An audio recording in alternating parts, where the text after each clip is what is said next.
조미 수호 통상 조약 1882년 고종 19년 조선과 미국 간에 체결된 국교와 통상을 목적으로 한 조약 1876년 조일 간의 수호 통상 관계가 성립되어 조선이 일본에 개항을 하게 되자 미국도 조선과의 수교를 서두르게 되었다. 미국은 조선과의 수교를 위해 처음에는 일본을 통해서 교섭을 시도하였으나 이 계획은 실패하였다. 1879년 청국의 이홍장은 청국의 주선 아래 조선과 미국 간의 수교를 성립시켜 일본의 독점적인 조선 침투를 견제하고 국제사회의 청국의 위신을 높이고자 당시 영부사 이의원에게 미국과의 수교를 권고하였다. 이 권고안은 국제법에 대한 불신으로 즉각 받아들여지지 않았으나 조선 정부가 이 문제를 재검토하게 된 계기가 발생하였다. 그것은 1880년 수신사 김홍집에 의한 조선 책략의 유입이었다. 이 조선 책략은 하여장이 황준원에게 정리시킨 것으로 친중, 결일, 연미 하여 러시아의 남하를 막아야 한다는 개국, 균세, 자강책이었다.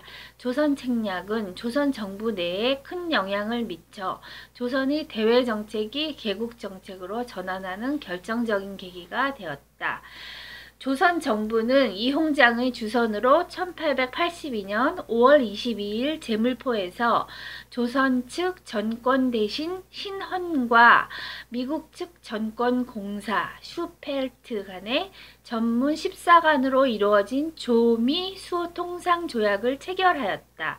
전문 14개조로 구성된 조약의 주요 내용은 제3국이 한쪽 정부에 부당하게 또는 억압적으로 행동할 때에는 다른 한쪽 정부는 원만한 타결을 위해 주선을 한다. 제1조. 양 체결국은 각각 외교 대표를 상호 교환하여 양국의 수도에 주재시킨다. 제2조. 치외 법권은 잠정적으로 한다. 제4조.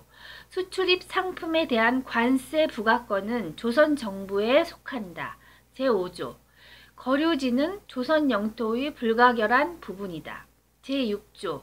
양국 간의 언어, 문예, 법률 등 문화학술 교류에 보호와 원조를 다한다. 제11조 등이다. 이 조약의 체결로 1883년 4월 조선 주재 미국 초대 공사로서 푸트가 입국해서 5월 19일자로 비준서를 교환하고 조선 정부에서도 같은 해 6월 민영익을 수반으로 한 보빙사 일행을 미국에 파견하였다.